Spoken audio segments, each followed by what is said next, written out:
Salutations à toutes et à tous, Steve, supporter of Marseille, j'espère que vous allez bien. Si tu es nouveau sur ma chaîne, l'ensemble de mes abonnés, moi-même te souhaitons la bienvenue. Comme tu as pu le voir dans le titre de la vidéo, je vais réagir sur le tirage au sort donc de ces huitièmes de finale de Coupe de France. L'OM hérite de l'ogre, du gros favori, le Paris Saint-Germain. Match qui se jouera donc le 8 février au stade Vélodrome. Je pense que ça sera plein, je vais essayer d'y aller moi. Ça fait un petit moment que je ne suis pas allé au stade d'ailleurs. Je sais que Frankie Foot va essayer d'y aller aussi, d'ailleurs je le salue. J'ai suivi une partie du tirage en direct sur la chaîne de RAFootball, que je salue également. Alors, certains étaient entre guillemets déçus ou voulaient éviter le PSG. Écoutez, on y joue à domicile, dans notre stade, avec nos supporters, nos ultras, c'est la Coupe de France. Tout est jouable, même si c'est une belle équipe avec des grosses individualités, on a un bon groupe. Malheureusement, Eric Bailly ne pourra pas revenir encore sur ce match-là, puisqu'il lui reste 4 matchs à purger, donc Monaco ce week-end, Nantes, Nice, et après donc le 8 février, le PSG. Mais on est bien. Mbemba, Balerdi, qui à l'image de l'équipe fait des bons matchs, Gigot, Kolasinac, enfin défensivement on est bien, le gardien est bon, 8 victoires d'affilée, on prend peu de buts, on est sur une très bonne dynamique. Bon, je te dis, là on joue Monaco ce week-end, c'est un autre level, c'est un niveau intensité et qualité, c'est un bon niveau aussi. Ça va être un très gros match contre le PSG de niveau Ligue des Champions. Ça va être pour moi un PSG qui va se présenter en mode Ligue des Champions, parce que c'est des compétiteurs. Galtier voudra tout ramasser cette année aussi. Enfin, tout ramasser peut-être pas Ligue des Champions, mais championnat et coupe, c'est sûrement l'objectif minimum. Et je pense qu'il va mettre la grosse équipe, et puis des joueurs comme Mbappé ou Messi et tout vont vouloir briller, surtout contre l'OM. Nous, on a un collectif solide, puissant. On a les retours de Tavares, Under, piston droit, assez costaud. On a Klose aussi qui est là, qui sera sûrement revenu d'ici là. On a donc des recrues comme Malinowski. Voilà, je te dis, on est bien. On est dans une bonne dynamique. Cette Coupe de France nous fuit depuis 1989. Depuis 4 finales de perdues, dont 2 contre le PSG. Il faut vraiment maintenant aller la chercher. C'est un objectif pour moi, surtout cette saison où on joue plus de Coupe d'Europe. On peut faire podium, Coupe de France. C'est vraiment possible, quoi. Surtout si tu tapes le PSG, je te dis pas qu'après c'est la voie royale, parce qu'il reste quand même des équipes comme Lyon, Lens. T'es pas à l'abri aussi d'un accident de parcours en quart ou en demi-finale après.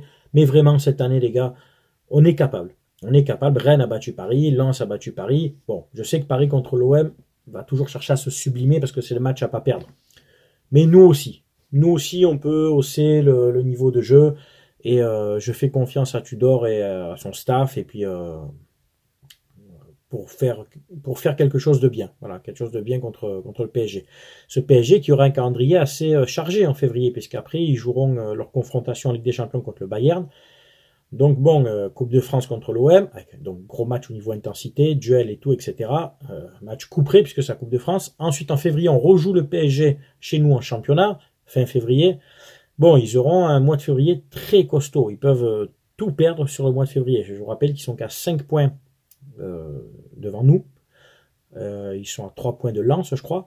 Donc tu les élimines en Coupe de France, ils se font éliminer en Ligue des Champions, admettons, contre le Bayern, et puis nous on les tape. Il leur reste plus grand chose, et je te dis, moralement ça sera dur pour eux, donc ils peuvent tout perdre, comme nous aussi. Tu me diras, hein, on se fait éliminer et puis ils nous tapent et tout, et puis etc. Bon, voilà, tu as compris. Je pense que c'est bien d'avoir tiré le PSG à domicile plutôt que de les tomber en finale et d'aller jouer là-bas au Stade de France, où on est, même si on aurait rempli la moitié du stade, mais là tu es au Vélodrome. Voilà, tu es au Vélodrome, et si tu les tapes, tu prends l'ascendant psychologique avant le match en championnat.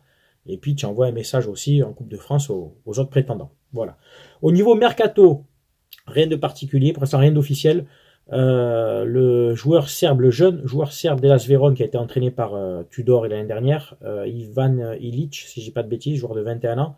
De ce que j'ai vu, lu et entendu, ça a l'air d'être un bon joueur, technique, vif, rapide dans ses gestes. C'est tout ce que je peux, voilà, de ce que j'ai analysé pour l'instant. Mais le Torino est dans la course pour le récupérer aussi, puisque le Torino a un entraîneur serbe, je crois, enfin d'ex-Yougoslavie, et il y a des joueurs serbes aussi là-bas, dont Radonjic, et ça peut peser dans la balance. Est-ce que Ilic va se dire, bon, Je suis encore jeune, j'ai le temps, je peux encore m'imposer en Serie A, tu vois, etc. Donc, c'est pas gagné encore. À l'heure où je te fais la vidéo, il n'y a rien d'officiel, quoi. Voilà. À part si, quand je la poste, d'un coup, il est à Marseille pour la visite médicale. Ouais, mais pour l'instant, quand je la fais, il n'y a rien. Milik, je pense qu'il va rester à la Juve, malgré la sanction administrative qu'ils ont eu de 15 points. Milik, c'est un attaquant qui, en rapport qualité-prix, c'est une opportunité. C'est à moins de 10 millions d'euros, payable sur 3 ans. Donc la Juve, bien sûr, va le garder, je pense. Je pense que c'est l'objectif de la Juve de le garder. Il est bien là-bas, il veut rester là-bas. Il fait des bonnes performances. C'est bien dommage pour nous parce que dans le jeu à Tudor, je pense qu'un Milik qui aurait reçu énormément de ballons de la part des joueurs des Pistons ou des joueurs derrière l'attaquant comme Guendouzi, Harit, Malinowski, Payet, etc. Bon, il en aurait eu des ballons, c'est dommage. Bref, au niveau mercato, donc je te dis pour l'instant rien d'officiel. On attend de voir ce qui va se faire. Si Guendouzi va être vendu ou pas, je pense pas. Je pense qu'il va finir la saison avec l'OM. Surtout qu'il y a un objectif podium et Coupe de France. Dieng peut-être. Dieng, s'il y a une offre entre 12 et 15 millions, moi je vends. Mais après, il faudra le remplacer numériquement, bien sûr. Je ne peux pas faire toute la saison avec Sanchez devant. Tout le reste de la saison, du moins. On voit un peu quand même, malgré qu'il fait des efforts, qu'il triche pas, que il fatigue un peu, quoi. Voilà. Écoutez, je crois que c'est tout. J'ai rien oublié de ce que je voulais vous dire. On se dit à très bientôt pour le débrief lundi du match Monaco, OM Monaco. OM Monaco. Donc, lundi matin, débrief. Peut-être que d'ici là, je te dis bien, d'ici là, si j'ai le temps, je te fais la 3e partie de ma vidéo sur le Roi Pelé. J'y travaille, hein, j'oublie pas.